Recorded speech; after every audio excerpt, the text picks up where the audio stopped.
to the Institute of Sacred Evolution. How's everybody doing? Great. I didn't sound great. How's everybody doing? All right. Yeah, okay, it's okay. Make a little noise, you know.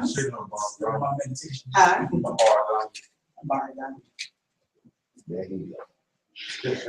It's Kwanzaa. It is Kwanzaa.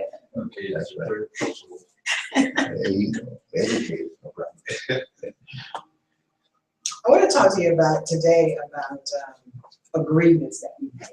Agreements that you made when you came into this earth plane.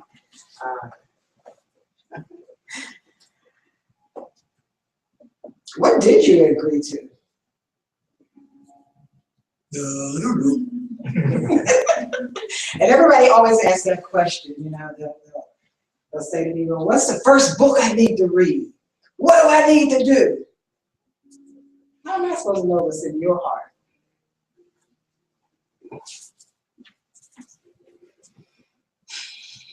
And then how do we even start that process of doing what's in your heart? And is it really your heart that you're feeling, or you're feeling your thinking? Or thinking your feelings? I don't know. I'm just here. I'm just here. And that's what each one of us, we're just here. And where is here? I don't know. Because somebody told you that this was the planet Earth. Somebody told you that you were at, okay, now you know location-wise you're at the Institute of Sacred Evolution. But what does that mean to you? What is it that we're really seeking? What are we really looking for? What is that one true thing? And it's a very important question because we have to ask ourselves, well, what is that? Where is my thing that I want to do? And then go after that thing of what it is that you said that you want to do. My thing was to create a place where people could evolve their souls. That's heavy. I call myself a spiritual navigator. Soul navigator. Well, what does that mean? That's what I asked Spirit. I said, what is that? You know, how do you do that? Should I get up in a pulpit and preach and grab myself and make people excited? Because that's surely what my example was. My example were male men who would get up in church and either they would pray on these women who had lost husbands, and they would grab themselves in the middle of the service, you know, and that female should feel some type of connection or relationship to her God because he was grabbing himself, and she would just give money to the church. And I said, well, that's not really, you know, me, what I want to do. But the pull was there. I never asked anybody else. I never asked. I just thought about that. I never asked anybody. What was my purpose? What was I supposed to do? It was in me. I felt it from within. You cannot teach people how to feel from within. You cannot teach people how to pray. They have to feel the power of the prayer. They have to feel the power of the Spirit from inside of their being. And you have to make peace with that, whatever that may be for you. And sometimes when you're doing that, truth comes out. For me, it's a very difficult thing because I have such a big heart and I love people and I want people to be happy. I want to do everything for people, but in the essence of doing everything for people, you make people weak. Because when you start doing everything for them, they no longer find their own true inner strength. And they become dependent on you. That is not what I want. It's the furthest thing from the truth of what I want. What I want are strong, independent soldiers who can have an open, loving heart, but be fearful on the field. And know without a shadow of a doubt what it is that you're doing and why you're doing what you're doing. And in order to do that, sometimes, you know, for many years, I went around with this Pollyanna attitude and being wonderful and great and everything is, I just want to see the colors. I want to be spiritual. Where is my guide? I didn't have a guide. Or I shouldn't say that. I have guides, but I don't know their names. I don't care about their names. All I know is that when that vibration comes and I need something, it's there, it's done for me. I ask and I receive. To teach that to others, to ask and receive without them having any type of reservations, unsurety, dis-ease, uncomfortableness in their own beingness is a difficult thing to do because each individual is just that, an individual. And in being that individualized person, you sort of have to go into their psyche. You can't push them too hard. Can't push them too soft. You have to be just right. No matter what they say out of their mouths. Forget that stuff. You gotta forget that stuff. You can't listen to anything that come out their mouth. You gotta see their action and what it is that they do. And how they do what it is that they say that they do. That's the most important thing.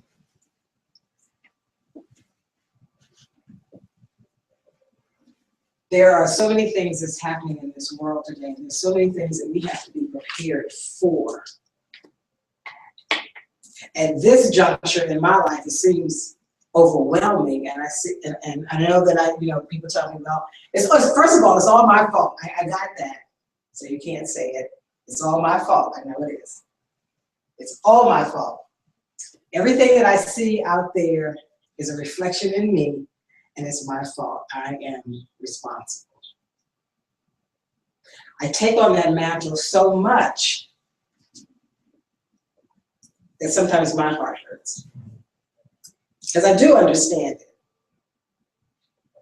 Probably understand it too well.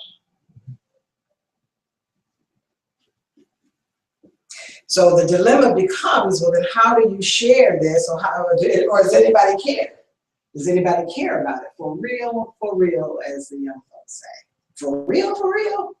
You telling the truth? And I think about that movie when the guy says, but you can't stand the truth. And that's where we lie, right there, in being very open and wonderful and great and loving and giving. And then facing the whole car of cold truth. And then sorting it out from a bird's eye view to assist every individual.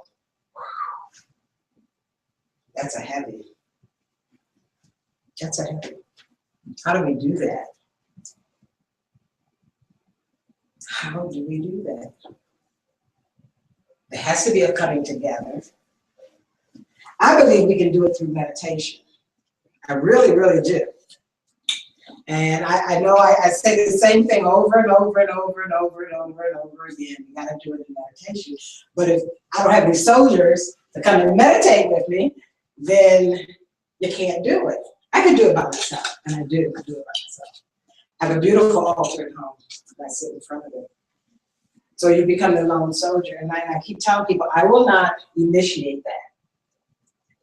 You people, or the people out there that I've been speaking to, have to initiate it. Because they have to put in the effort to say that that is what we want to do. Because in other words, it would just be what I want to do. It has to be a group initiation. And that's what I see in our whole world, in our whole society of what's going on in this world today. It has to be something that everybody wants to do. In other words, just like we look at the relationships between people right now, some people want to be called African Americans, some want to become Moors, some want to become, I don't know, Indians, or whatever. But we have to come together in a consensus and say, what is it that we want? The challenge is that we don't know what we want. The challenge is that we as individuals don't even understand what we want. So if we don't understand what we want as individuals, we can't come together as a collective whole. And that is the challenge. That's the challenge. However, I'm not going to belabor that. I'm going to talk about this guy. Because he wrote the 4 Agreements, and it's a wonderful book, and I think that this should be recommended reading for all students at the Institute of Sacred Evolution. It'll give you a little foothold on understanding.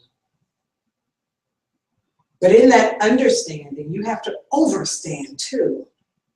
And that's where I believe a lot of times we get a little wibbly wobbly, because we're so under, we can't see over to get out.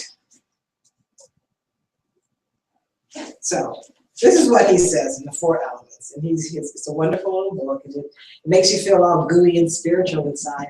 So I know you guys love it. That's right. It says, be impeccable with your word. Speak with integrity. Say only what you mean.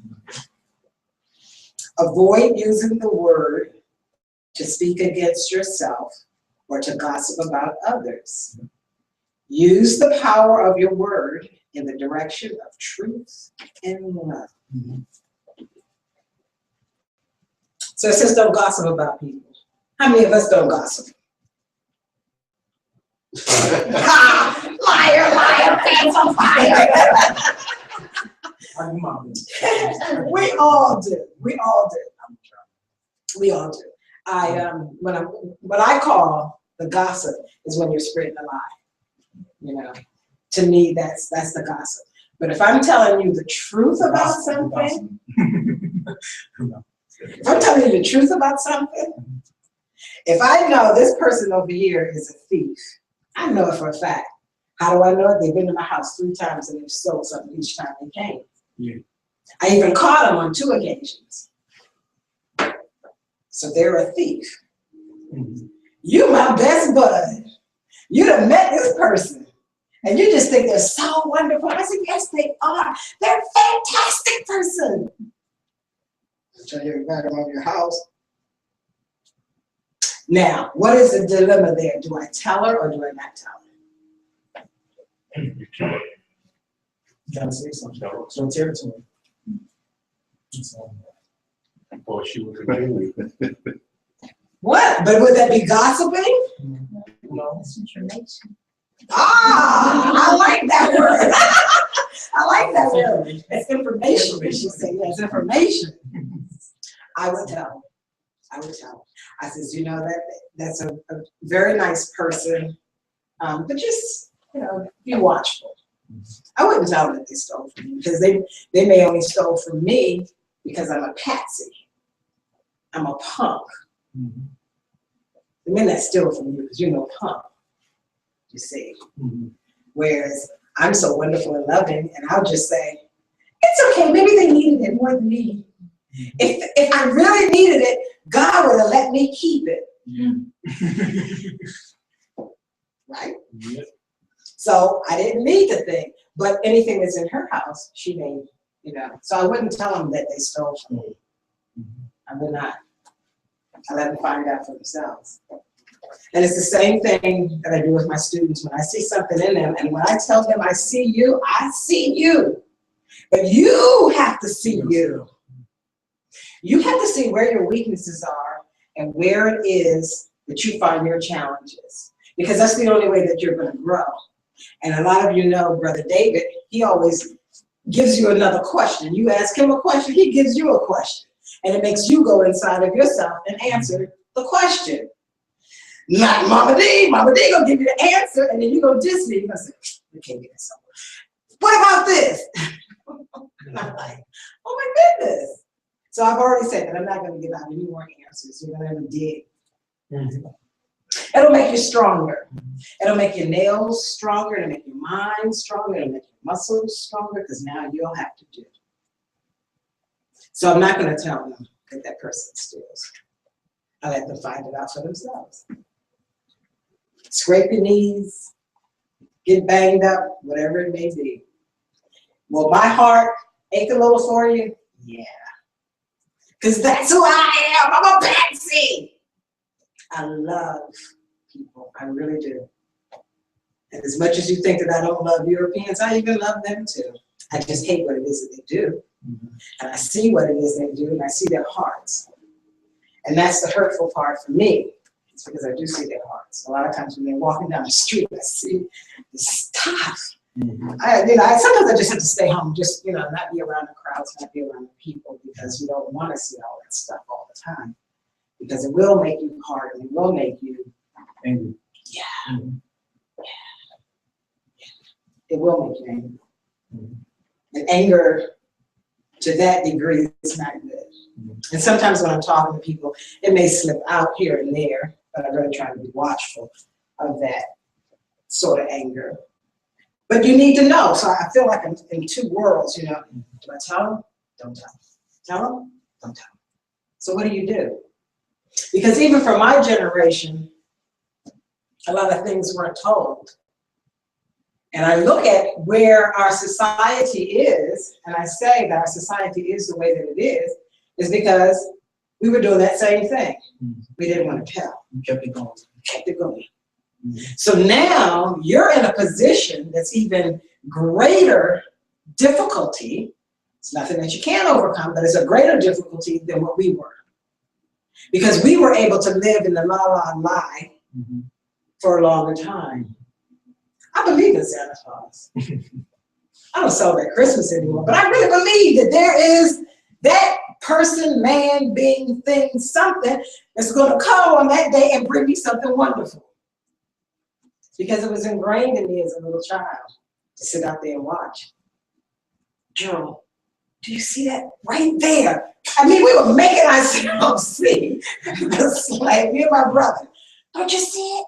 No, where? Right there, right there, right there. I see it. But that was us making ourselves see this sleigh. And then we get up and we see the gifts under the tree. And we say, yay! Wow, Santa Claus made it. Until the day my mother decided to take the presents from out of the basement where she thought that we would find them and put them in the attic. My father came home from celebrating Christmas. He goes to get the gifts. They're not there. He wakes the house up. We've been robbed! So that's how I found out about Santa Claus, and it wasn't. And we laugh at that now, at family gatherings. But what do we do about these, I don't know, what do we call them, fairy tales that we believe in? And where does the truth lie in the imbalance of all of this? And being impeccable with your word. Because he says that there's only 4 agreements that we have to keep. And the first one is to be impeccable with your word. So do I just say things to hurt people's feelings? Because I can. Just to rip them up, because I can be very sarcastic, but I had to learn how to hone that in and not be so sarcastic, but at least to try to assist this person if they come to me and say, I want to come to your school, and this is what I want to learn, to be gentle enough but firm enough so that they can get the message and not shred them apart because they're an idiot. And they really need that because nobody's ever challenged them before. Everybody else was letting them, they'll learn. Let them alone. And they're going around bumping their head. They got 50 million knots on their head because nobody would talk to them and tell them. So it's a difficult position to be in this position when you see, and you say, okay, where does the responsibility lie? I take it all. It's all my fault. Everything, it's my fault. If it doesn't work, it's my fault. And I can handle it. I really can. I can handle it. That's okay. So to be impeccable with your words, so what does that mean? And how do you carry that? It's inside of your own self. And you don't have to say anything to me, but there's something that you do within inside of yourself to be really, truly impeccable with your word. And are you taking enough responsibility for that word that it is that you speak, whenever you speak it? Or are you so afraid to even speak the word that you keep it hidden inside? And see, that's a delicate balance that we have to learn how to deal with, walking within those two worlds, because we truly do. We are a physical being. This is what I created. A physical being having a very spiritual existence, because my spirit decided to come here and to learn and to evolve and to grow. Now, in my particular situation, I know that I am here to correct a lot of karma. A lot. I chuckle when people say, I ain't coming back. I say, okay, right. Mm-hmm. When you know how much work and discomfort that you've caused other people in other lifetimes that you're not even aware about in this particular lifetime, because what you did was you cut off the memory of that, and you got yourself in this little box that says, I'm going to, come back as a female, and this time I'm going to do it right. But there's so much behind you that you can't do all of that here, so you can only do a portion. So that's what you're doing, your portion right now. And the challenge is to be clear on what my portion is right now, right here, and do that particular portion, so that the next time I come around, my slate is a little bit cleaner because of the portion that I did the last time. It's a lot. It's a lot. And then it decides, the other thing is, when did you decide to actually start doing your portion? 23, 35, 40, 55, 56? When did you decide to start really doing your portion and you left this physical world alone? Because this physical world entertains you with a lot of different things to keep you from finding out what's here. Mm-hmm. I want to be married. I want to have children. I want to get my children through college. I want to see the world. I want to write a book.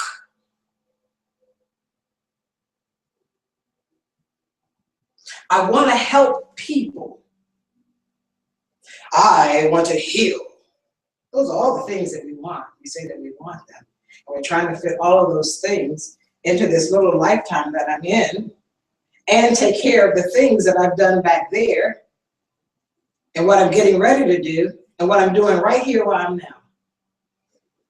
It's a lot. It's a lot. And we have to make a decision on what it is that we're going to do, and what we're going to do with the information that we get to create whatever it is that we say that we want in our lives. Because truly the only gift that you have is you. That's the only gift you have. That's the only thing that you can truly give is you. That is it. The only thing you can do is perfect yourself as best you can with the information that you get, and then do something about it to make this world, this place, this time a better place. And you'll have to make that decision, because this world will give you things and show you things and tell you that those are the things that you want. Those are the things that you need. I need a new car. I need a new house. I need more music. I need this. I need that. I need a man. I need a woman. I need children. Oh, God bless the children. Because if you didn't get it, then you can't pass it on to the children. And that's where we are today, because a lot of us did not get it, so we can't pass it on to the children. And then we say, well, that's too much for the children.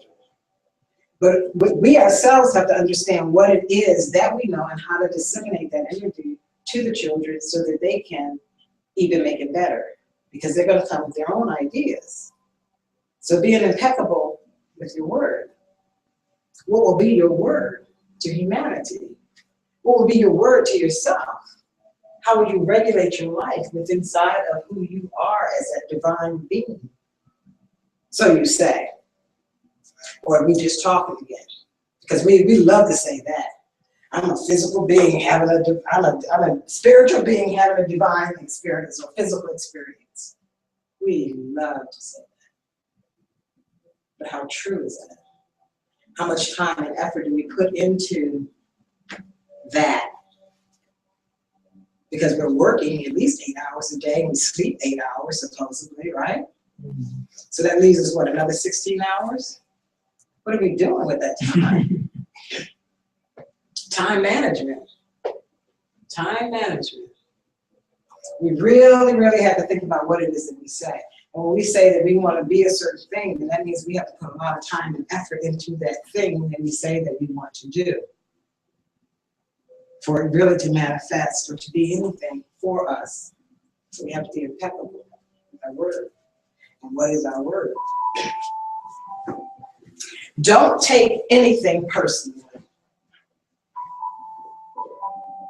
Nothing others do is because of you. What others say and do is a projection of their own reality and their own dream. So you guys are a projection of my reality and my own dream. When you are immune to the opinions and actions of others, you won't be able to be a victim of needless suffering. So don't take anything personally. It's all about the goal. It's all about the goal. So you take nothing personally. So you guys know what my favorite, well, some of you guys know what my favorite word is, right? When you call me the B word, I love it. So I don't take it personally, and I really don't. Because I know that when they're using that word to describe me, that means that they're frustrated, they just don't know what to say. So that's, and usually when people get frustrated, they don't know what to say, they usually try to want to turn you down in some form or fashion. So I understand that. So I made that word my friend. So it doesn't offend me. It may offend a lot of women, and I understand because that's what they're thinking about themselves. If the person is using the word, they are identifying, you know, with that word, and they find the hurt in the word. I find glory in the word. That's one of the things I tell my students. Find the good in everything. No matter what it is, find the good in it. When that assignment was given to me, I thought, oh my goodness, there's so much pain and suffering in the world. How am I going to find any good in any of this stuff? And you know what happened? The universe is so wonderful. It's a great teacher if you allow it. The universe showed me a pile of dog poop that was circled. You know how the ice cream comes out and it gets that little tip on it? I'm serious. I saw that and I said, that is some beautiful shit. But what I did was, I did it. I was able to find something beautiful in that dog poop. So when I saw that I could do that, I was done. I was done. I could do anything. So I proceeded to see animals being killed in the street, and I would bless the situation. I'd bless that animal. I see a mother smacking her kid, and I would bless it and say, you know, that soul came through her to learn whatever she had to teach it. And he had to get it hard like that, even though I felt, you know, a little some kind of way about him being hit, but I understood. I'm understanding. So that means I'm under the situation. You can't keep staying under something. You got to start overstanding at one point. And that's where I think that we have our challenge, is because we're under everything. We understand everything that there is, but we don't come over it and look this way and say, there's a challenge. That's what we have to do. And we have to be willing to do that, but most of us don't. We just want to stay under. Understand everything. Mm-hmm. And that I'm feeling is a challenge. We want to stay under everything. We got to move from that position. That position can be a comfortable position, and you'll get laxed. You'll feel, oh, yeah, I understand the situation, and that's what it is. Okay, but then there has to be an action, and that action is the moving from under it to overcoming. And that movement is the difficult part, making that. Because when you make that move, a lot of people are not going to agree with you. A lot of people are not going to see it the same way that you're going to see it, and that's okay too. Because what's going to happen is that you're going to find your level of people. If you're over here with the hallelujah corner, then that's what you'll do. You'll be with the hallelujah corner. If you're over here with the healers, you'll be with the healers. If you're here with the revolutionaries, you'll be with the revolutionaries. And if you're being here with the spiritually minded, loving people, then that's what you'll be. So we have to find our true level of what it is that we say that we want. And we can't just take the words that have been given to us, because those words that have been given to us are words that have been given to us to keep you pacified. I don't care whether it's in Christianity, Hindu, Buddhism, metaphysics, all of those different levels are here to keep you pacified and to keep you in a place where you're not moving. If you believe the Adam and Eve story, Adam and Eve were in the garden. They had everything, supposedly. I don't know, I wasn't there. But they had everything. They had all the food, all the animals, everything that they wanted. They had it in the garden. They weren't growing. They weren't doing anything. They were just being, just existed. Get hungry, they go pick an apple from the tree, eat it.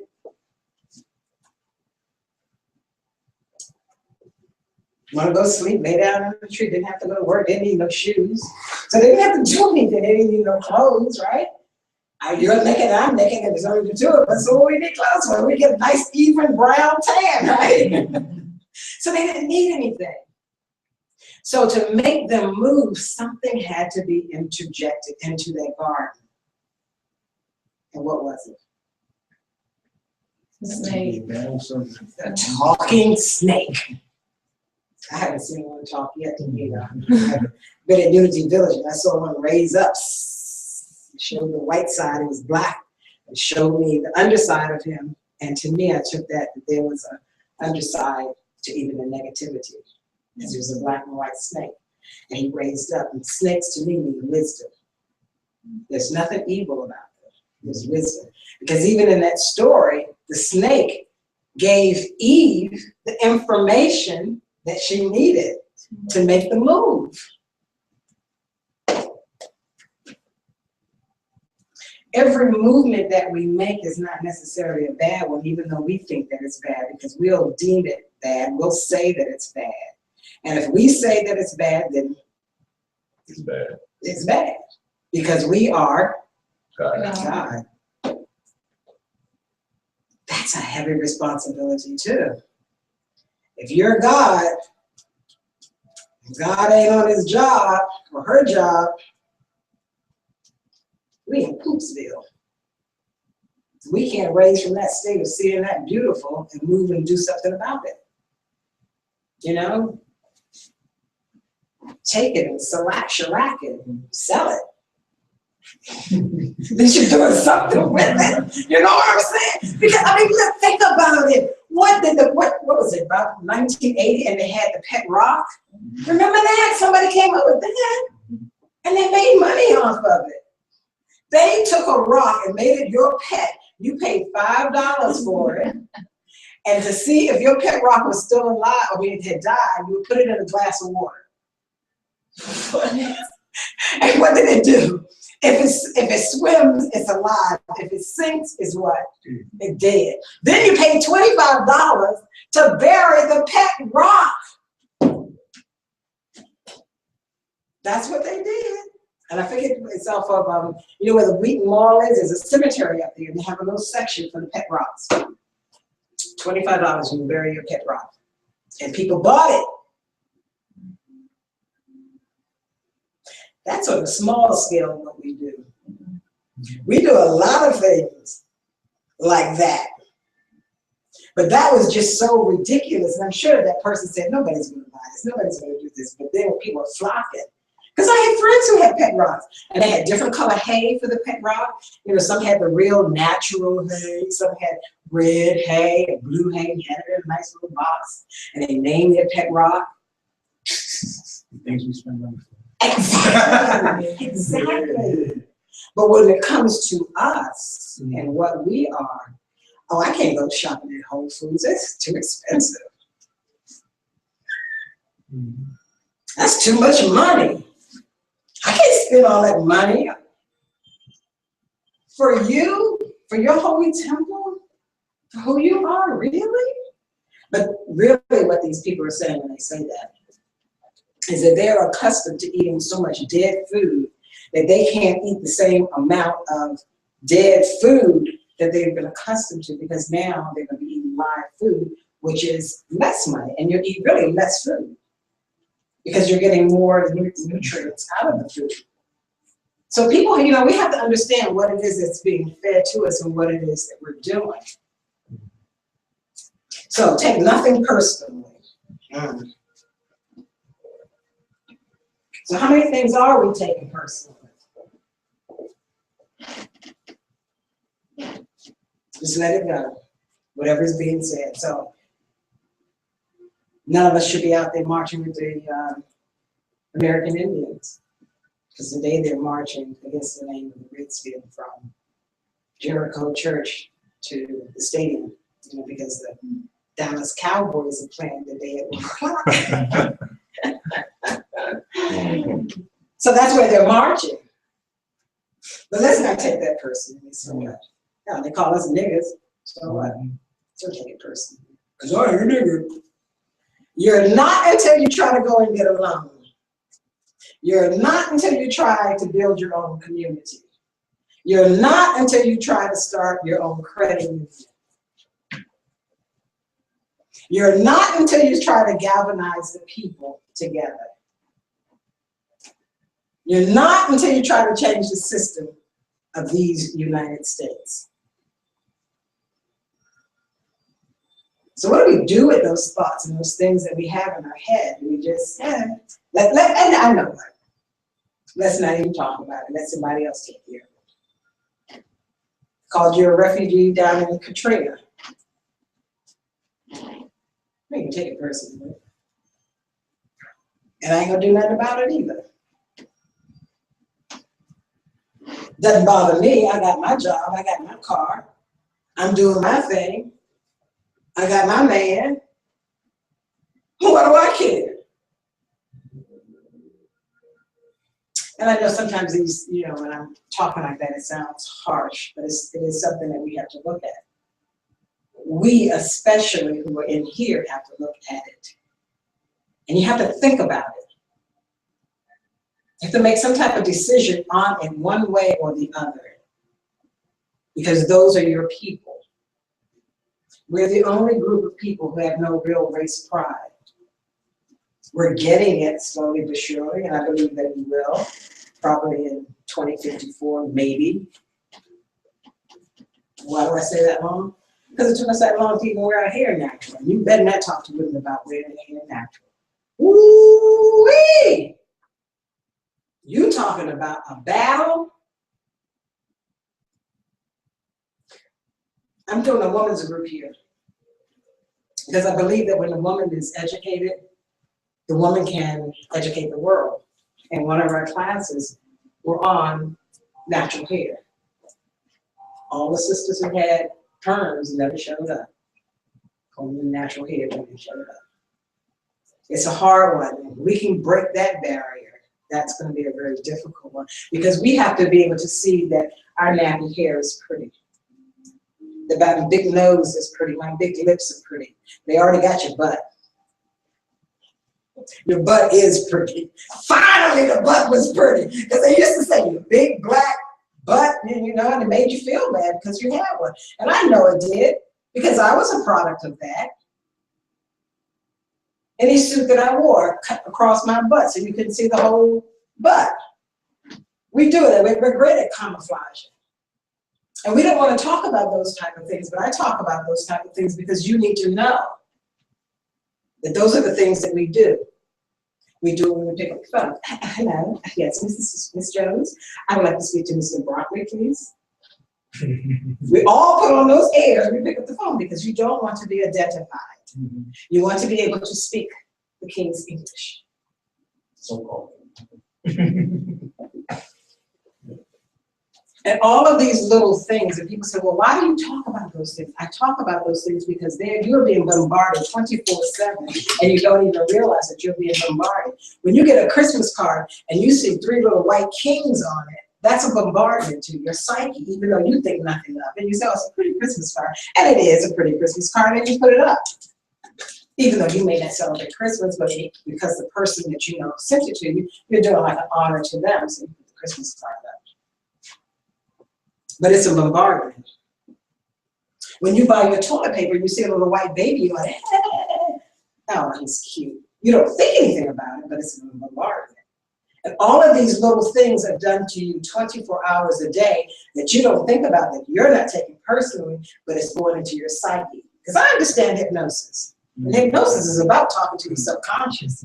And if they can talk to your subconscious 24/7, they got you.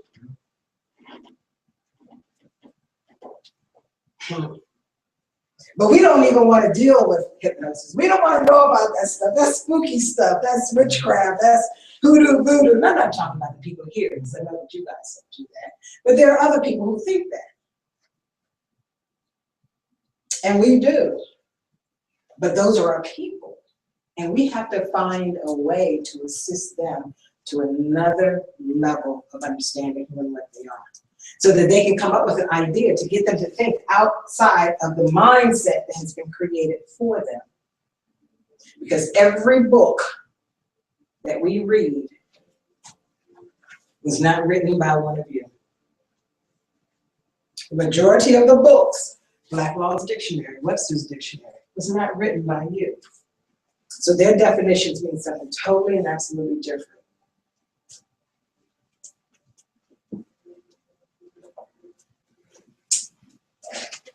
But don't take it personally. The third one, don't make assumptions. Find the courage to ask questions and to express what you really want. But first, you got to know what you want, so that you can use impeccable words. Communicate with others as clearly as you can to avoid misunderstandings, sadness, and drama. With just the one agreement, you can completely transform your life. So let's not make assumptions. Let's not make any assumptions. I don't think anything that I said was an assumption, was it? So we're not going to make any assumptions. Okay, come on, Fisher. What was an assumption? Well, you use a lot of generalizations when you say we don't. But yet, if there is one who is, then that's an assumption. In and of itself, that's an assumption about making a generalization. I didn't get that. Say it again for me. When you make generalizations, when you're saying what we're doing. Give me an example. Give you an example. Are you talking about something I said today? You're talking about us in here, when she says all of us in here. Is that what you're talking about? I'm not sure. Yeah. Yeah. I mean, you did a lot of we don'ts. It's hard to pinpoint exactly which we don't. I want to use an example, but today setting up, you did a lot of we don'ts. We're not doing this. We don't. Right. So I'm just simply saying that in itself, I'm seeing as an assumption. Okay. Because I use the royal we because I don't want to say you don't do this. So I include myself in the we when I say that. It's not saying that all of us are doing that same thing. Some of us are not. Some of us are making movements. Some of us are doing some, but it's not enough. It's not enough to make any effectual change. So I have to include myself, and I have to say we. I can stop and say you, but then that puts people on defensive. Or how about a lot of us don't, or some of us is not. Okay, I can do that. Some of us don't. Some of us are not. It makes you feel better. It's just a word. But Well, the some and whatever, the we, and we're putting it out into the universe. I got you. Right. The reason why I'm saying is because here at the Institute, we are doing something to make a difference. That's what I said. So, we in here right. are not doing it. So a suggestion is, as you speak, since some of us are not doing this, since a lot of women are not going about their hair, for example, what we're doing is this. So you say, but if we continue doing that across the board, then we're continually saying what we are doing. And we're not continually saying what we're not doing across the board. Because even though you may mean well, because to me that seems, yeah, that's your interpretation. Because I said that a lot of the women who did not come had perms in their hair. Everybody who showed up had natural hair. That's why I started that. That's the whole reason why that was even started in the beginning. And it's hard. It is very, very hard. And we can fight each other on the words and how we're going to say it, but damn it, we got to start somewhere. That's what I'm saying. I agree. And I agree. And that's my dilemma, because my words offend people all the time, no matter what I say. If I say the royal we, if I say you don't do this, then that's going to offend. Yeah, some way, somehow. I understand that maybe I should say, well, some of us do this. So if that makes you feel better, I can do that. I've done that. I used to say that all the time. I don't say it anymore. It's hard not to defend you. Right. Especially when you're dealing with truth. Exactly. Exactly. So I don't even worry about, I mean, I understand what it is that you say, because that's that spiritual side, you know, to say that there's some of us who are doing it and some of us are. That is why we are here. Because some of us are doing it, but it's not enough. It's not enough. It's not enough. I agree. I'm just, what I'm saying is that I think it will help if we continue saying what we are doing at the same time. I did. I said we had the women's group. Right. I believe that if we teach the Across women, the board. yeah, if we teach the women, and that's going to be a slow, hard trek. But we are doing it. We are doing it. Yes. We were up here Saturday. Yes. The women were up here Saturday. And it's good to get your jollies off of that, but I can't. Not yet. And I know where you're coming from. I can't get happy about that, because I see the work that's coming ahead of us that we must do. If I can get these women in here to commit and to do that workshop and then take it throughout this United States, then I will be happy like you. Yeah. Because I've been here too long, Michelle. I've been here too long. I marched too long. I've been denied a lot of stuff. I didn't even find out about all the stuff that you know. I didn't know that stuff. If I had known it, I would have been doing the things. I would have been out there with Mbizi, being a rebel. But no, I wanted to be religious. And my head was up here. I just wanted to be with God. I couldn't marry anybody but Jesus. That's what was told. You know, that's who I was. No man is good enough for me but Jesus. And I waited for Jesus. And what I'm saying to you is that the time has come for us to get a little angry, a little excited about this, and do something about it. Because taking our little sweet time, it ain't working. And it hasn't worked for a long time. And like I was telling my friend here, I'm on the outside of it. Because my time on this place is only maybe 40 more years. And oh, don't say that. I ain't afraid to die. I know what I know. And if I don't tell it, if I don't get it out, and if I don't let you know now what the real deal is, then you'll mature, and you'll be sitting here saying, damn, why didn't they tell me? I could have done something. I could have made a difference. But we want your world to be wonderful and peaceful and good for you, someplace where you can raise your children, you have clean water, fresh air. And this is what we should want for one another.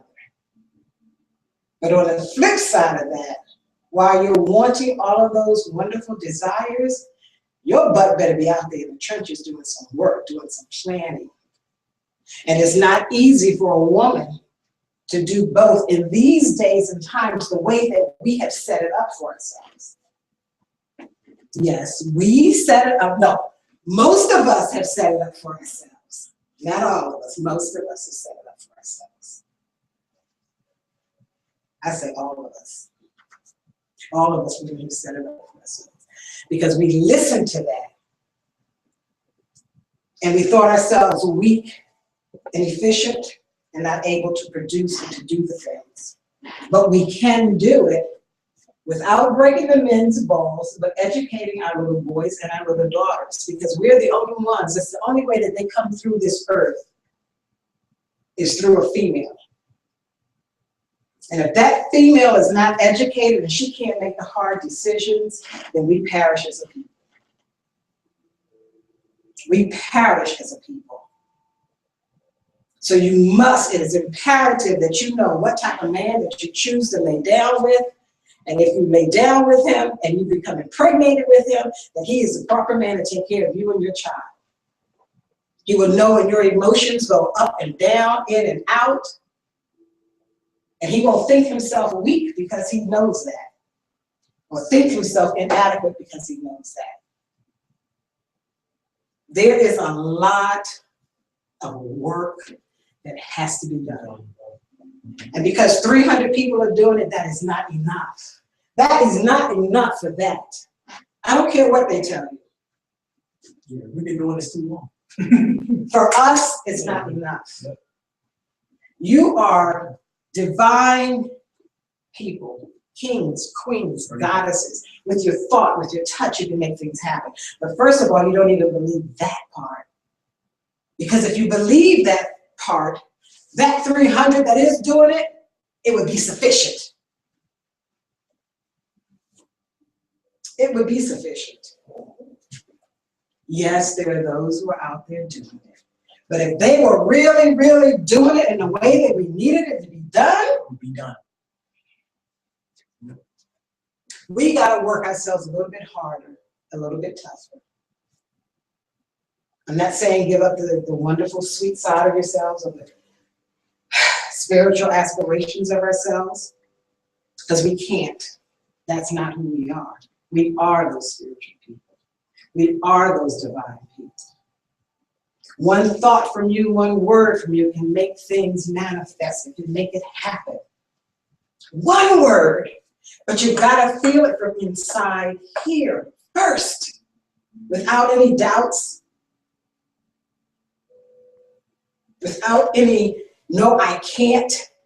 Yes, you can.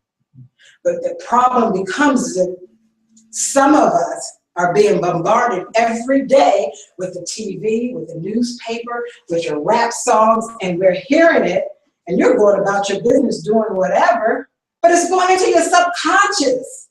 And because it's going into your subconscious, you're acting from there.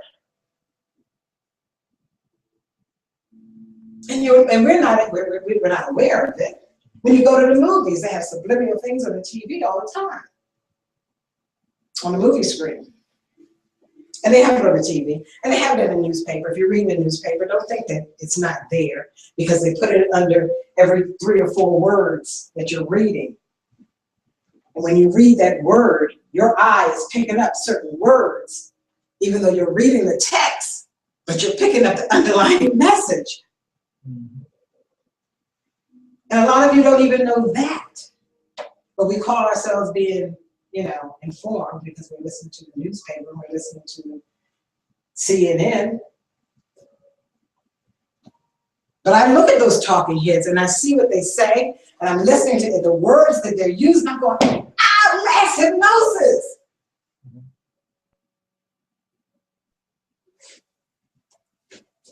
But all of us aren't doing that. Some of us are. So those of us who are here, who are knowing what to do, once again, I put out the call that we do something about it. I have a plan, and my plan is to educate the women. And I've had the women up here, and we've created a workshop, so now we're going to do it on ourselves. And once we do it on ourselves, then we're going to take it out into the world. How receptive it's going to be? I say it's going to be 100% receptive. Are we going to be fought on it? Yes. But you better know it. Know that you're going to be fought on it. Gear yourself up and do it anyway. And I know maybe I shouldn't put that out that we're gonna have, but do I not tell you what the world is? I don't want you to dwell on it, but I gotta at least let you be informed, because a lot of us in our own minds are up in the sky. I know I was.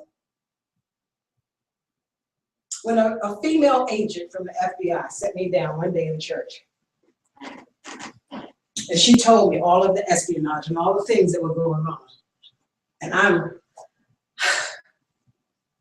waiting for Jesus. And she was telling me all this information. I thought she was crazy. Didn't want to hear it. Now I'm hearing it. And now I'm knowing it. My own aunt worked for the State Department.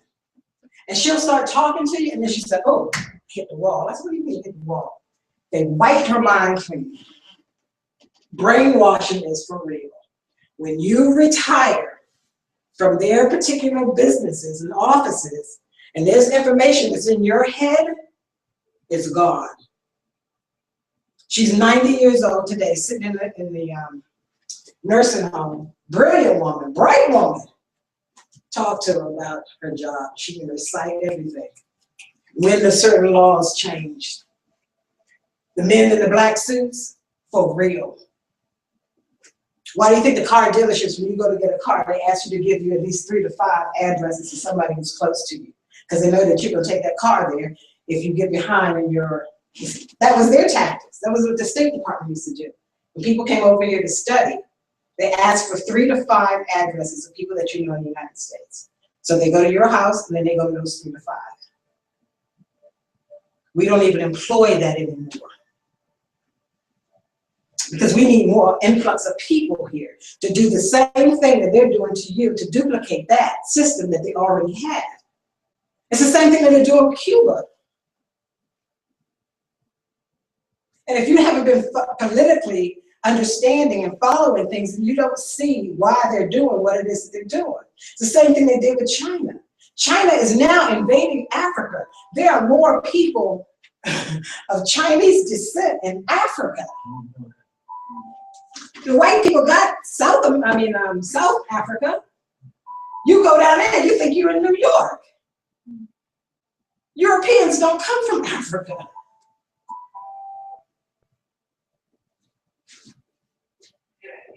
But they'll tell you that. What's her name? Thurn. I can't think of her name. She's an actress. She's from South Africa. White, blonde hair. There's nothing wrong with that.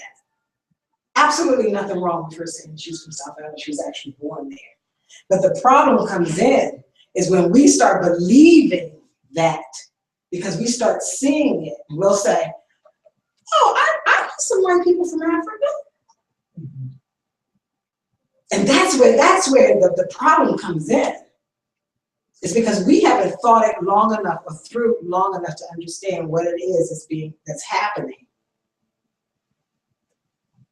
Guaranteed, they're opening up Cuba. Fidel Castro is still alive. He's barely holding on, but he's alive. His brother got it. So now when they give this information, this technology, Sony, Apple can all go down there and make money. What was the first thing out of Barack's mouth? Did you hear it? Did you listen to it? He said it's going to be more money for the United States because the businesses can go down there.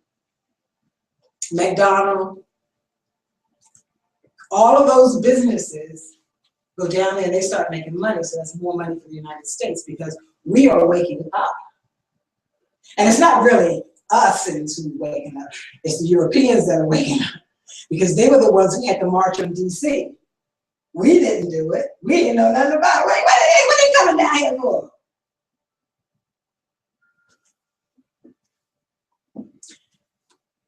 We have to, at this point in the evolutionary process of humanity, if we are saying that we're gods and goddesses and we really understand what that means, we have to now be aware of those things that I had the luxury of being stupid about, dumb about. And I could be just spiritual. You don't have that luxury anymore. You have to be aware of what's happening politically, and you have to be aware of what's happening spiritually, because you're being bombarded on both fronts, on the spirituality front and the political front. Maybe I shouldn't tell you this. Maybe I should just keep my mouth shut and just see what's happening, because like I said, for me, I'm on the downside. I only got to make another 40. You have more. Maybe I should inform you. Maybe I should keep my mouth shut. It would make my life easier. They stopped tapping my phone. My phone's been tapped since, God, I can't even tell you. Now I don't even hear them so much as I used to, because, you know, technology is different. They've tried to kill me, and I keep kicking. They mess with my car. I've had a lot of stuff. But maybe I shouldn't say anything. It would be better for me, safer for me.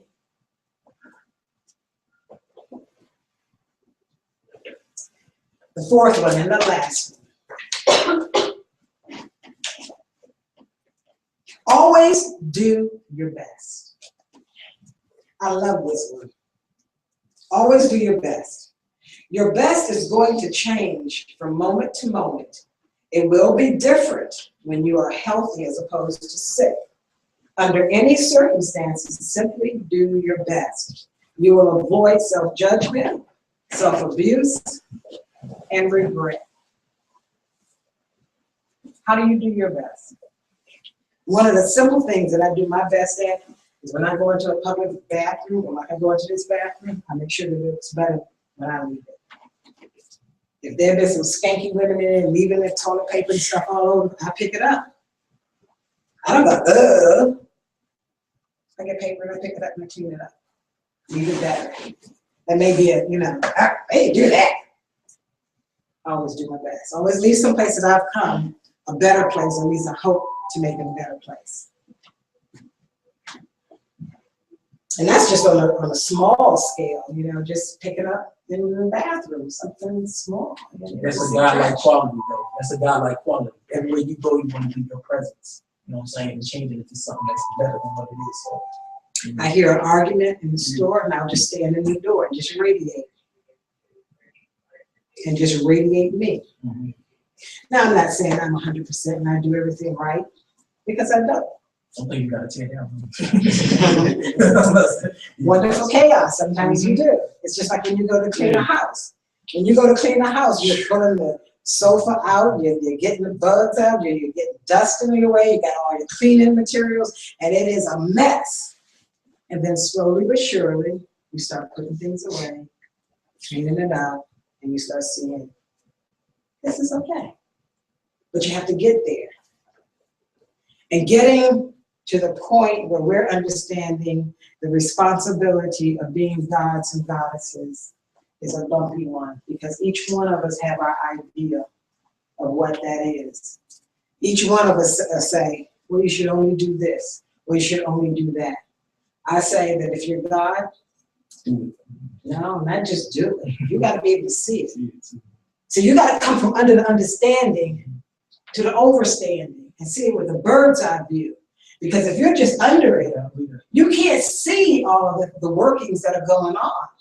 But when you're taking the bird's eye view, you'll see this and you'll see that.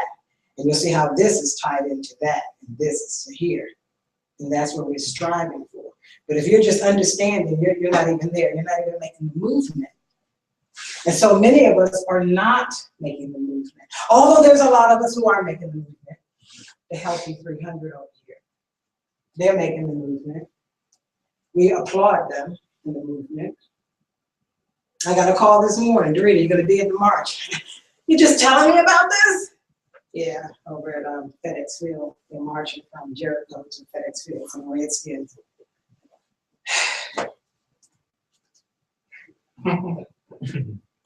There is so much that we need to do, and the work that we need to do starts within the individual self that we are. I had a 6-minute prayer, and I have time to do it. And I want you to get yourself quiet and use your imagination in this. Because I know a lot of people don't employ their imaginations when they go into meditation. But I ask that you employ your imagination and allow that faculty of you to work for you. Make sure your body is as comfortable as possible, that you're not feeling any itches or twitches in your body. Tell your body, peace, be still. Your feet are flat on the floor. Women, open up your legs to feel free to receive the energy from the earth. And just take this moment and listen. This is the prayer for love.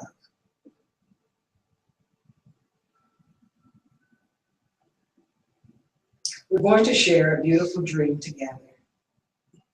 A dream that you will love to have all of the time.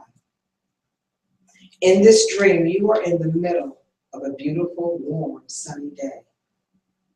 You hear the birds, the wind, and the little river.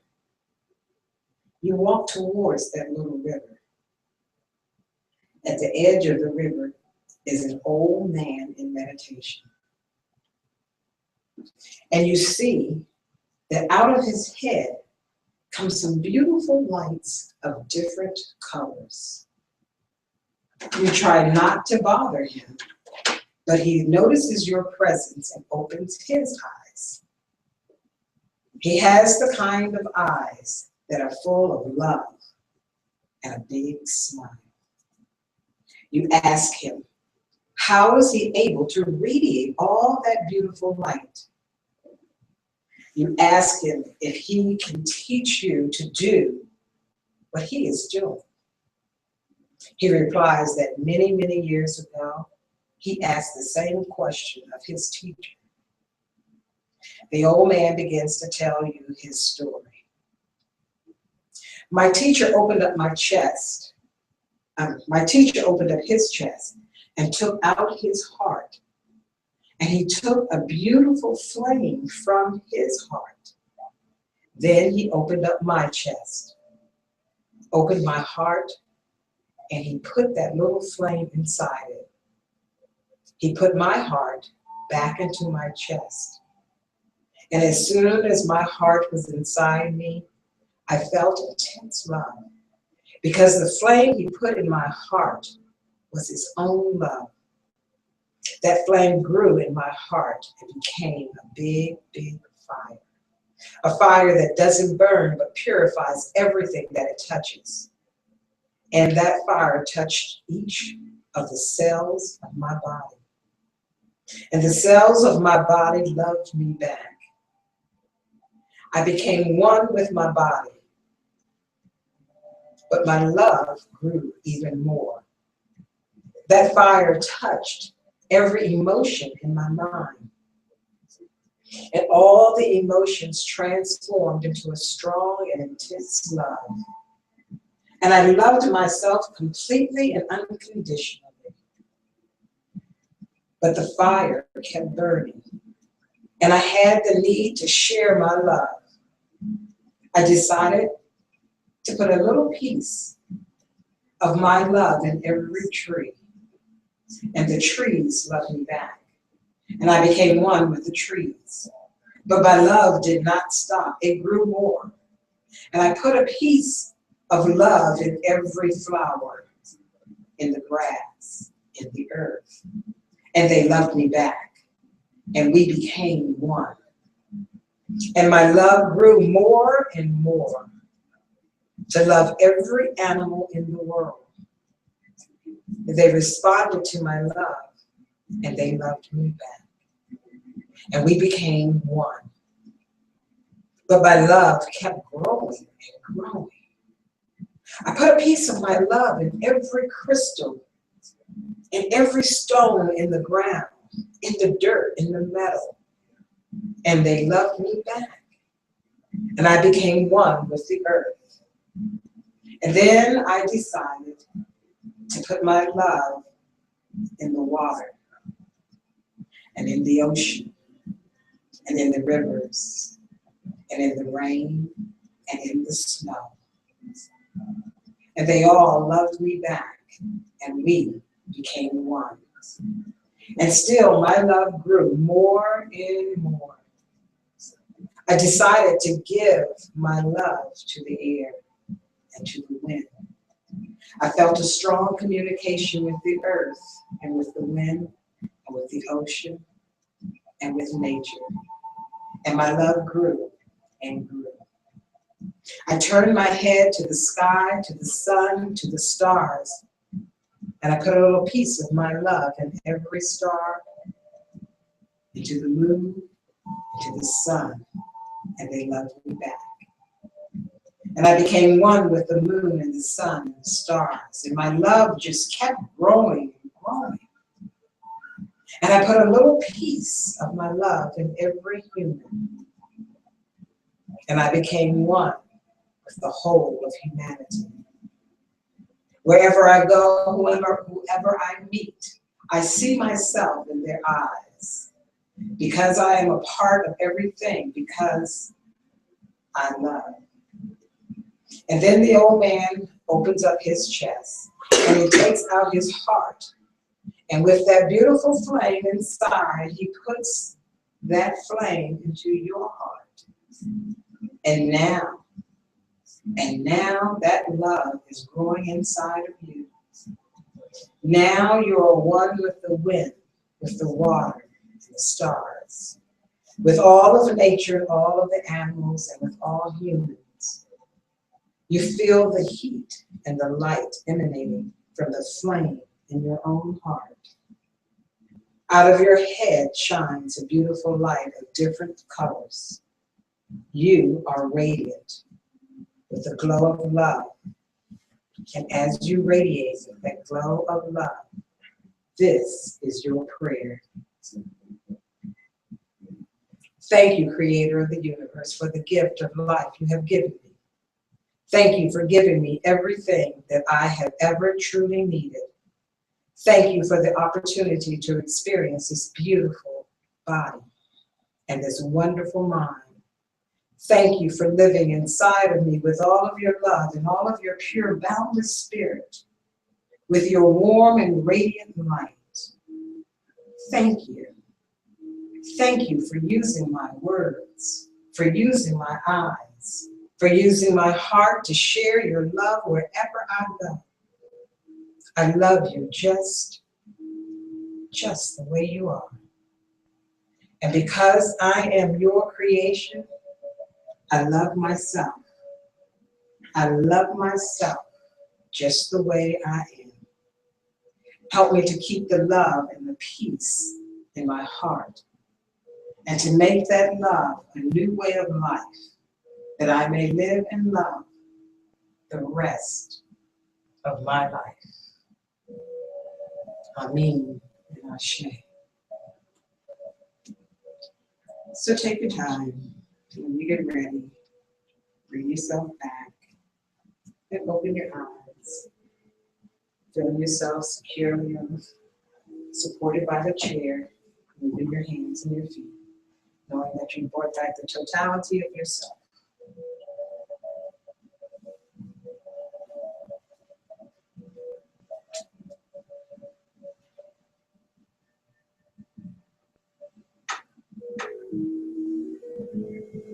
Be impeccable with your word. Don't take anything personally. Don't make assumptions. Always do your best. Those are the 4 agreements. I suggest that you have your own, you create your own constitution for yourself. We know that there's a Constitution of the United States of America, but I think that each individual needs a constitution, for themselves. And when you create a constitution for yourself, there's certain things that you will and you will not do.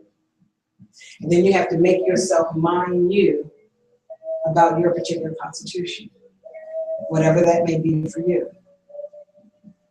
An example of that constitution is that I would never date a married man.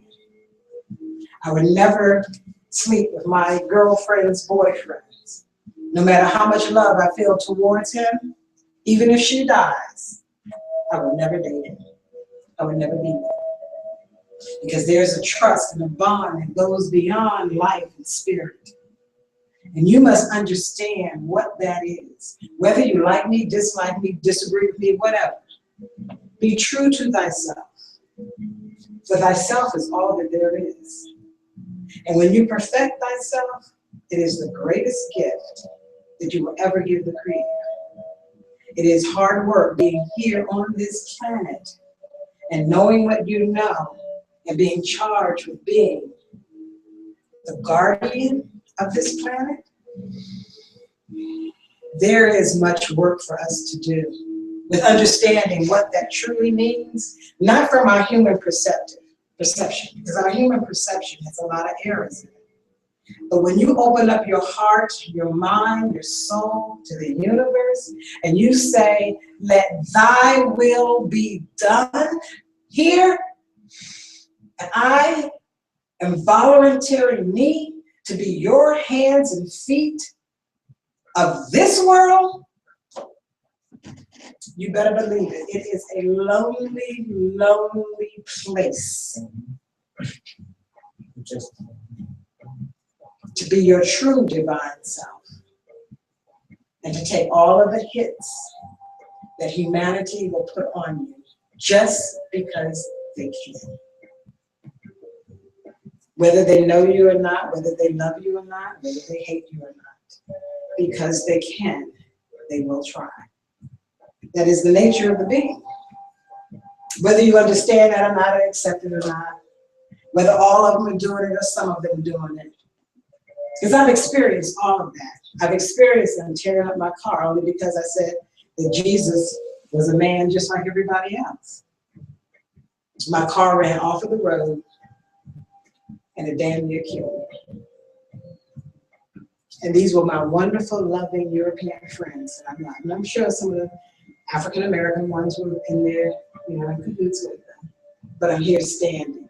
I've met them since, and they've seen me, and they said, oh, we thought you were dead. I said, no, I'm thriving. This world is a wonderful, wonderful place to be. But if you stay in your truth, and you find, I'm going to get to you, but you find out who and what you are as a divine person, and what that really takes to create within your spirit who you really are, it's a hell of a thing. And it's a beautiful thing. Because you will always be misunderstood one way or the other. And that still is all right. You know who you are. I can tell you. Amen. What were you going to say? Okay, I was going to say, during the meditation, I can sort of understand what you're saying as far as love and being able to connect to the universe. But sometimes it takes catastrophe to get where you need to get. You get where you need to go. Brother, you're speaking to my heart, and that is not where I want us to go. Okay. It is not where I want us to go. But no, I'm with you. I'm with you. And because I'm with you, I know this and I've seen things, and it can go this way or that way. And I fight within my own self of how much do I tell, how much do I share. Because most people are going to diss it. I see how they diss when I tell them the truth anyway. Yeah. You understand what I'm saying? So what do? What do you do? Because I see nature getting disrupted and, it's getting angry. It's trying to fight for what we're supposed to be doing on this planet. So if we don't understand that we are connected with nature and we feel that same energy, we can't bring that change that needs to occur. Exactly. You know what I'm saying? And we need to lay ourselves out on the ground. I have a backyard, so I can go out there and worry about dog poop down there. But just to lay out on the ground and just allow, and I know my neighbors, I don't even care whether they think I'm crazy or whatever, but just to lay out on the ground and to let, some of your frustrations and negativity to go into the earth. Because what Mother Nature does with that is that she transmutes that into minerals. So don't think that you're hurting Mother Nature. I know the Europeans had a big thing, to go and hug a tree. And people would see people hugging trees, and that can appear kind of strange. So that's why I said if you just lay out on the ground, nobody's going to think it's strange. You feel a little bit better about doing it, or just walk barefooted on the ground, on the earth. Sit, put your root chakra on the earth. It's wonderful healing. There's so much that we need to know about how do we heal ourselves, how do we vibrate ourselves back into health. Yes, there's the in the Dakar, there's like there's like the fire, water, the earth, the mineral nature. And the whole thing is that since we are co-creators, even from the womb, is that when they talk about Mother Nature, is that you're actually, your essence is part of Mother Nature, because it takes the energies in the womb and the minerals and the wraps around the spirit. And that's why they say you always have to go back to the earth. The earth can transmute all the energy, because you have to realize that you're a spiritual being, but the physical essence of yourself is actually part of the earth's field. Right. And that's one thing a lot of the users of the culture, the Europeans are just finding this out. Right. And they're doing it, they're calling it earthing. Everything, yes. And you can buy these little pads and put your feet on them and earthing. And I'm saying, you know what? That's like that pet rock. Go take your butt outside, take your shoes off, and go into the park, you know, where you can look and say, oh, no dog poop here. Take your shoes off and just stand there for a minute. You know, you get angry about something, go walk in the grass and feel Mother Nature. But just, you know, sit out and, like Haru was saying, even if you burnt your own incense, you know, bring a glass of water, bring a feather and a bowl of dirt. And just sit there. Just be with nature. You don't even have to think about anything. Just be. Just make the intention. You know? But how many of us are going to do that in a mass that's going to really make a difference? And if when I do it, I think that I'm 10,000. I have a very active imagination. So I sit and I see 10,000 people with me doing it. So I'm magnifying my intention that much. Mm-hmm. And what I'm suggesting for you is that you do the same thing when you go out into the nature. Do that. See what happens for us. Because we did a ritual about 10 years ago in Maladoma. Yes. And we had about 70 people there. And what we did, it was one of the down south of Virginia. Mm-hmm. We had a trail. We walked into the birth canal at sunset. And then before that, we actually did these pods. People can be inside of them. Yeah, there's about 6 to 10 pods in a circle, about 4 or 5 of them, and each one, you went in there. I think each person stayed there for about an hour, because the person buried you to the neck, right? And then as you bury, and then all of a sudden, with no sound, all the birds and they would start chirping, and it was going back and forth. That's wonderful. It is beautiful. I have to get to that place. It's hard for me to get to that peaceful place, because it's like everything. I know. I saw you. But it's okay. You may want to use obsidian or onyx. Wear it on your body. Mm-hmm. Onyx. Okay. Keeps you balanced. Okay. Yeah. Something just help you to give you some assistance. You don't have to wear a lot. But that's one of the stones that you can wear. Obsidian will help you bring out your truth. Maybe I want to see all that stuff. Mm-hmm. Right now, so you're going to start with the onyx first. But any of those grounding stones will help you start balance yourself. But see, you being fidgety like that because I saw you, that's a part of this bombardment that we get. And we're not even, aware that we're receiving it, because we are being bombarded all the time, 24/7.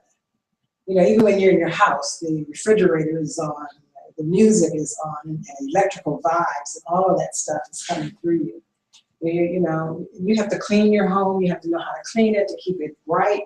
You can't invite a whole bunch of people into your home. Yes, you might have guests, but they bring their stuff. And when they bring their stuff, you have to clean it up. So you have to keep your home clean. Burn some sage, frankincense, myrrh, kind of get that energy out, man. And learning how to breathe. So wonderful. Even though the chemtrails are up there, they are. Should I not tell you that? But they are. So when you breathe, you use your imagination that when you're breathing in that air, that you're taking the prana out of the air, because in this planet, everything is contained in something. So the air, prana is contained in the air. So when you're breathing, you can see a shield in front of you that when you're breathing in that air, the chemtrails, the chemicals they're falling down. And you should be able to see that in your mind's eye when you're breathing in. That'll help you. You gotta employ that imagination. So any questions, concerns, anything else? Want to say, statements? Don't be shy. I won't bite too much. Okay, so when is that energy that I'm talking about, when is that necessary? That's you. Yeah, I'm talking about, like, because I know nature has that same reaction. Right, but that's you. Mhm. But if you're gonna be God and you're saying that you're God, you're gonna have to be able to quell that within inside of your own spirit. Mhm. And that's why I'm suggesting that you use onyx or obsidian, something to stabilize you when you're doing that. Okay. To just get you quiet. You may even want to do some coloring. Oh. Yeah, just get a coloring book and just start coloring. And it'll start focusing your mind. That's what you're trying to do, or striving to do, is focus in your mind. Focus in your mind and the color. It's hard for me to figure out what it is I'm focusing on. Because it's like. No, you're gonna be focusing on coloring. That's what I'm doing. I'm just gonna train the mind to be focused on that coloring. You're gonna think about the different crayons you're gonna use, or whether you're gonna use crayons, whether you're gonna use paints, whether you're gonna use pencils. Okay, so that's the first thing, to go on that journey of finding that. There's an Egyptian coloring book that's really nice to do. Okay. Go into the children's part of Toys R Us and look for children's coloring books, and you may want to color that. If you want to study the body, you can go on to there's an anatomy book and color the anatomy. But all of these things will just focus you. Then after you get your coloring book, what am I going to use? Do I want to use wet paints? Do I want to use pencils? Do I want to use crayons? Do I want to use charcoal? Ooh, decisions. Go to an art store. See what feels good in your hand. Then when you go home, you say, okay, this is my hour of being quiet. You take the time and just do that. Don't answer the phone, don't listen to TV, don't listen to music. Hear you. And that's what I'm hearing every time I do that. That's what I'm saying. And that's why I'm giving you that. Oh, okay. I hear you saying. I'm giving you something Okay. else to focus on instead of just listening to yourself, your monkey brain. Mhm.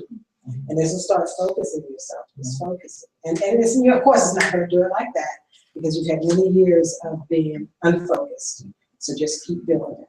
And one day you'll say, oh, I'm focused. What else can I do? Then we'll talk. Okay. Questions, concerns, anything else? Any announcements that's going on in the universe that we need to know about? Yes. Well, next Sunday, or a week from today, our group of us are going to be having we're calling it a Conscious HMO Roundtable at 4 o'clock at Dynamic Wellness. And if anyone has seen the TV show called The Doctors, where the medical doctors gather around and talk about a specific issue, we're going to be doing the same thing. We're going to gather around and talk about a specific issue from a conscious, holistic perspective. Like 4 to 6 o'clock. There's going to be an hour, discussing between myself and a few others, like Dr. Yu, Darlene, and Wakili. And after the conversation and discussion, will be available also to see people for individual services and consultations, things like that. And it will be live streamed. And this is going to be a monthly thing we're planning now. This is our pilot is going to be this coming Sunday on the 4th. So it'll be available at 4 o'clock. Come on out, show your support.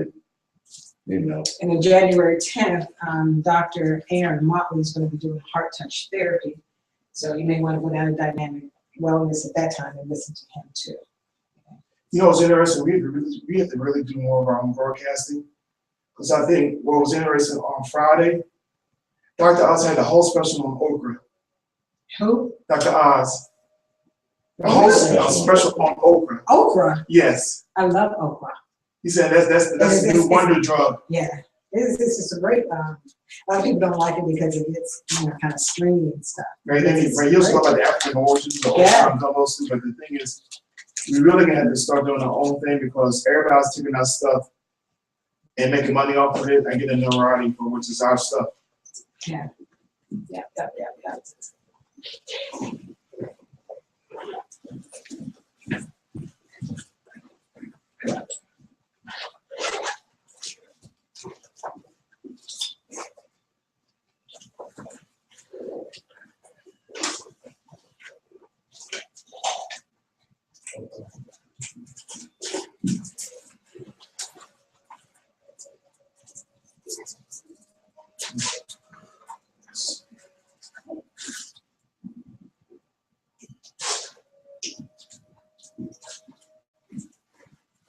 This pen, I don't know if you got a pen. And you know, even when I say, you know, these things, I'm open to do just about any darn thing. And I'll assist you. And I'm not just kidding. So like this morning, I had a call at 4 o'clock in the morning. And my friend here said, well, you put it out there. You're absolutely correct. Put it out there. Is your pen working? No, Take this it's one. broken. And that's why I didn't get that. But you'd be surprised how much we can do when we say, yes, we're going to do it, and we do it together. And it's consistent. And we have to remind one another because everybody has a busy life. Oh, this is really bad. See, everybody has a busy life. So if you remember, and I don't remember, hey, Reverend D, dude, didn't you say you want to do it? Ain't no big thing, text me. Let's do this thing. You know, you keep me on point, I keep you on point. And that's the way it has to be. And we can't just be so lax about everything. Oh, there it is. We can't be so lax about everything. You know, it's all right. Just let it be. That don't work. Yes, sir. Yeah, also we're preparing in February at least one Saturday to go to the one of the library community and present. You know, they've given us Black History Month in the month of February, so why not take advantage of it? And we're going to present from a knowing thyself standpoint. So we want to community and just what she's talking about. What can we do? We're going to go well in the libraries in the hood and hold a presentation about who we are, what does that mean from our standpoint, and you know, so the more participation that we have from individuals at the institute, for example, if someone's presenting, a group of us supporting the presenter, then it's more of a unified effort to say, here we are, there's a group of us who's actually doing something. So again, we want to present as a unified for at least one Saturday in the month of February. So just keep your eyes and ears open for the announcement that comes out. And if you have any suggestions, please let us know so we can possibly get more than one Saturday, because the more we come together, the more that we can actually present and say, hey, here we are doing something. So. Where would the announcement be? Like where would you see the announcement? Oh, we need to get your name on our email list. We send out emails once a week with our weekly updates and what's happening, what we're doing back here at ISC. Mm-hmm.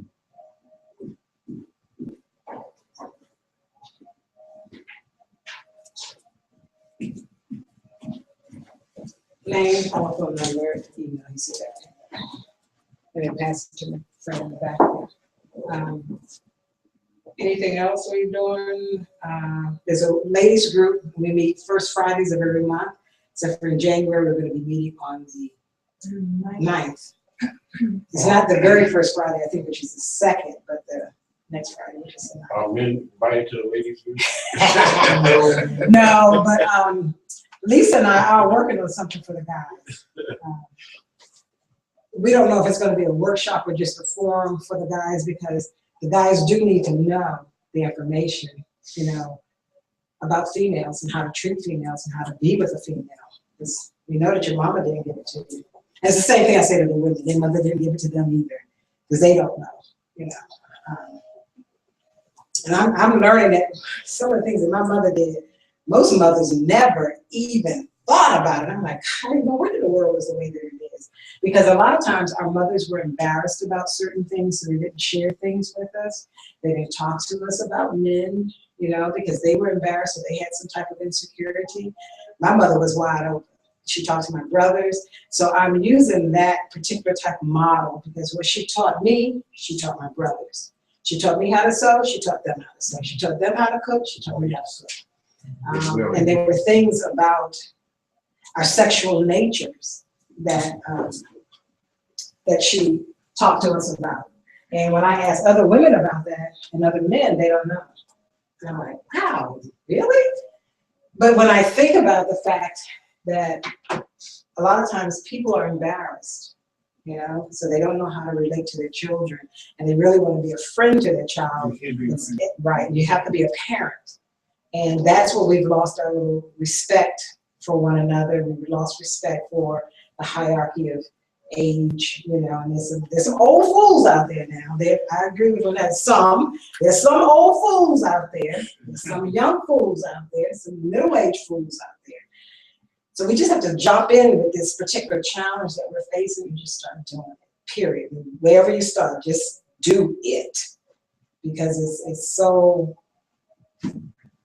massive right now. It's only gonna get more and more and more. And I'm not even just talking about the things that our Black men are experiencing, but it's what goes on inside of our own heads when we think about ourselves, when we think about beauty, when we think about raising a family. What does that look like?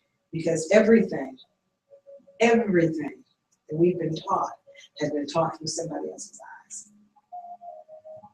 Every book that you've read, and you know, to me, that was a little, wow, everything.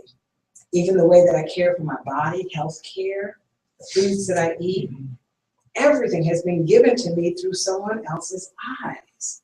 Something what they thought that I should have that would do good for me. You know, they tell me you need 8 hours of sleep. Do I?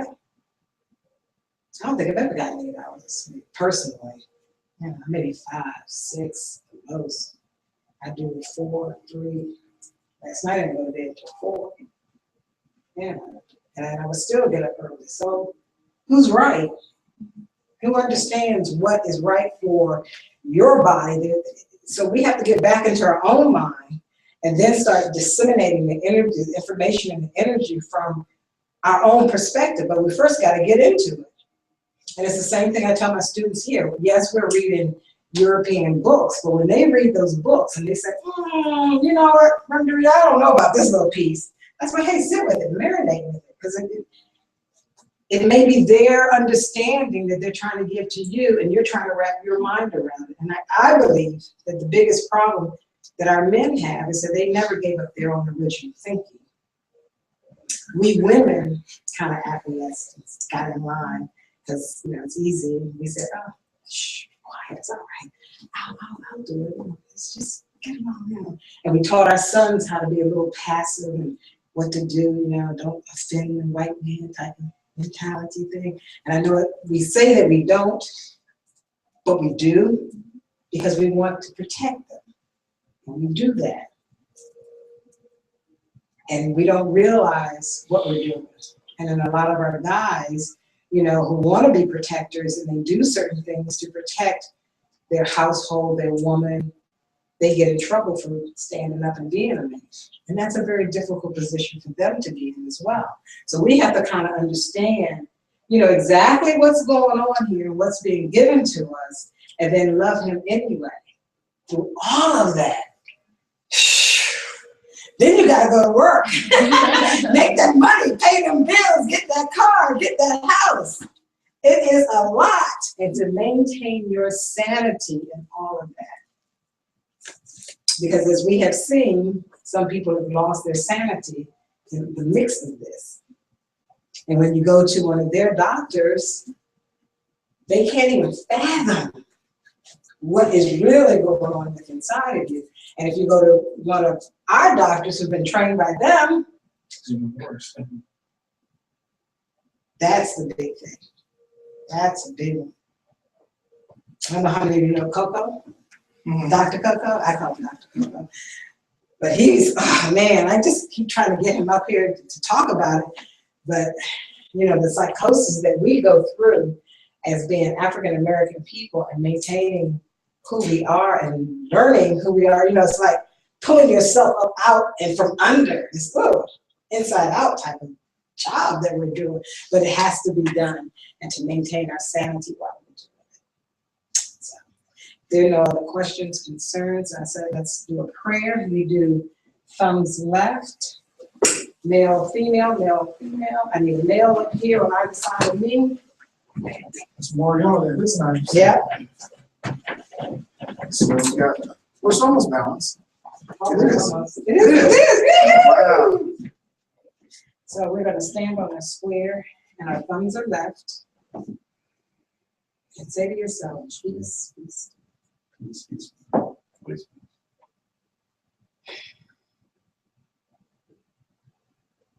Father, Mother God, we do give thanks for this time, this place. Thanking our ancestors, our guards, the ancient ones who've come to be with us, knowing that we are the divine people, and that we now take on that mantle of full responsibility of who we are, and we walk in that authority with comfort and joy, love and understanding. And to this day that we spend together at this sacred time, we say Ashe, Ashe, Ashe, Ashe, Ashe, Ashe. Ashe.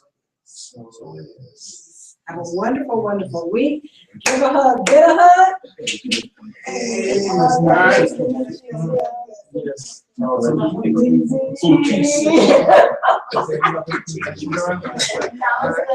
You and a shot. That's what I'm trying to do. Always. That energy is necessary for us to get you. Hey, man, very good. Thank you. Thank you for your smile. So that's something. I'm serious. I'm serious. Keep it up.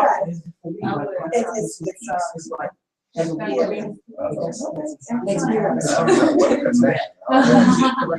You know, that's what I'm doing. So I'm glad you picked up what I'm saying.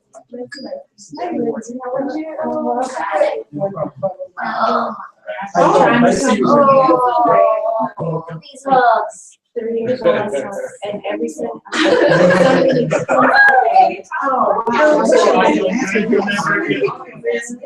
Doing so much going on. But just keep going. As always.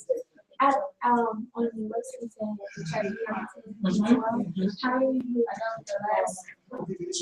I do. I think I'm learning this for all this, Pre-marriage counseling.